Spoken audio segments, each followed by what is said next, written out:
بسم اللہ الرحمن الرحیم۔ السلام علیکم دوستو، کیسے ہیں آپ سب لوگ؟ امید ہے سب خیر خیریت سے ہوں گے۔ میں رانا انعام یاسین النور دعا خانہ کی جانب سے آپ کو خوش آمدید کہتا ہوں۔ دوستو، آج ایک ایسے مسئلے کے اوپر بات کرنے جا رہا ہوں جو مسئلہ ہم لوگ اگر کسی کو ہو جائے تو بہت مذاق اڑاتے ہیں اس کا۔ طرح طرح کے دوستوں کو اگر پتہ لگ جائے کہ اس بندے کو کوئی پرابلم ہے تو اس کو طرح طرح کے میمز اس کے اوپر بنانا شروع کر دیتے ہیں۔ مسئلہ ہے جی بواسیر کا۔ اگر کسی دوست کو بواسیر ہو جاتی ہے اور کسی دوسرے دوست کو پتہ ہے تو وہ آپ کو پتہ ہے پھر اس کا کیا حال کرتے ہیں۔ رادر دین اس کے کہ اس کو حوصلہ دیں یار، حالانکہ بواسیر کی بڑی شدید پین ہوتی ہے۔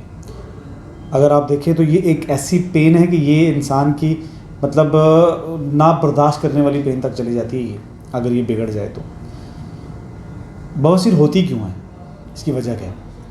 بیسیکلی بواسیر جو ہے نا وہ معدے کا مرض ہے، معدے کی وجہ سے ہوتی ہے۔ اور معدے کی وجہ سے کیوں ہوتی ہے؟ کیونکہ آج کل ہم لوگ زیادہ تر جنک فوڈ کی طرف جا رہے ہیں، باہر کی چیزیں بہت کھا رہے ہیں، برگر کھا رہے ہیں، شاورما کھا رہے ہیں، اور سب سے بڑی بات یہ کہ ہم مرچ مسالے بہت استعمال کرتے ہیں، آئلی چیزیں بہت استعمال کرتے ہیں، تیل کا استعمال ہر چیز کا بے تحاشا استعمال کرتے ہیں، ہر اس چیز کا جو کہ ہمیں منع کی جاتی ہے لیکن ہم پھر بھی کھاتے ہیں، کیونکہ زبان کا چسکا ہے۔ زبان کا چسکا آپ کا پورا ہو جاتا ہے لیکن آپ کے معدے کا بیڑا غرق ہو جاتا ہے، جس کی وجہ سے آپ کو بواسیر بھی ہو جاتی ہے۔ لیکن بواسیر کے پیشنٹس کے لیے ایک اچھی بات ہے، حکمت میں بڑا ہی علاج ہے اس کے بارے میں۔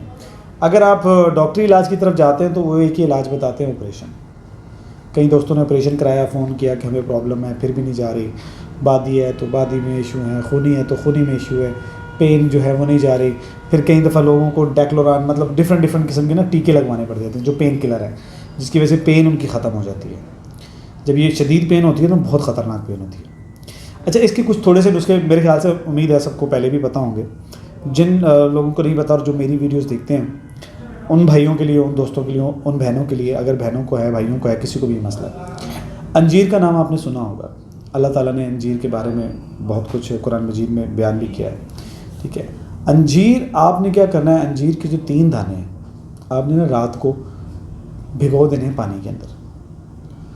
جب آپ اس کو پانی میں بھگو دیں گے تو آپ اس کو صبح تک ایسے ہی رہنے دیں۔ صبح کے بعد دیکھیں گے آپ کے پانی کا رنگ بالکل ڈفرینٹ ہو جاتا ہے، وہ چینج ہو جاتا ہے۔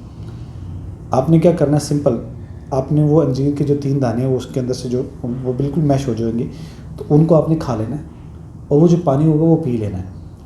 یہ آپ نے مسلسل کرنا ہے، کم از کم 1 آدھا مہینہ اس کو آپ چلاتے رہیں ساتھ ساتھ۔ جب یہ ہو جائے تو پھر اللہ تعالیٰ کی ذات شفا دینے والی ہے، انشاءاللہ العزیز آپ کو شفا بھی ملے گی، اور شفا اللہ ہی دیتا ہے، اور یہ اللہ کی بنائی ہوئی چیزیں ہیں۔ یہ کسی حکیم، کسی ڈاکٹر نے اس کو نہیں بنایا، یہ اللہ کی بنائی ہوئی چیز ہے۔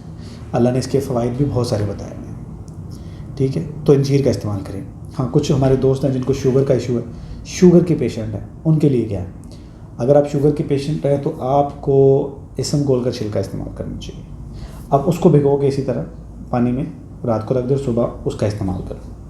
انشاءاللہ العزیز آپ کو اللہ کی ذات صحت دے گی، آپ کی بیماری میں بھی آپ کو فیل ہوگا کہ کمی آ گئی ہے، بیماری ختم ہو رہی ہے آپ کو، ٹھیک ہے۔ تو جب آپ سب سے پہلے تو وعدہ کریں کہ آپ جنک فوڈ نہیں کھائیں گے، آپ تلی ہوئی چیزیں نہیں کھائیں گے، یہ سب چیزیں آپ نے چھوڑنی ہیں، تبھی جا کے آپ ٹھیک ہوں گے۔ امید ہے آپ کو میری یہ والی ویڈیو بھی پسند آئی ہوگی۔ تھینک یو ویری مچ۔ آپ ہماری باتیں سنتے ہیں، ان کے اوپر عمل بھی کرتے ہیں۔ مزید اگر آپ نے ہم سے کوئی ڈسکشن کرنی ہے تو آپ ہمارے دیے گئے نمبر پہ فون کریں۔ انشاءاللہ النور دعا خانہ آپ کی خدمت میں ہمیشہ کے لیے حاضر ہے۔ Thank you very much, so nice of you. Allah حافظ۔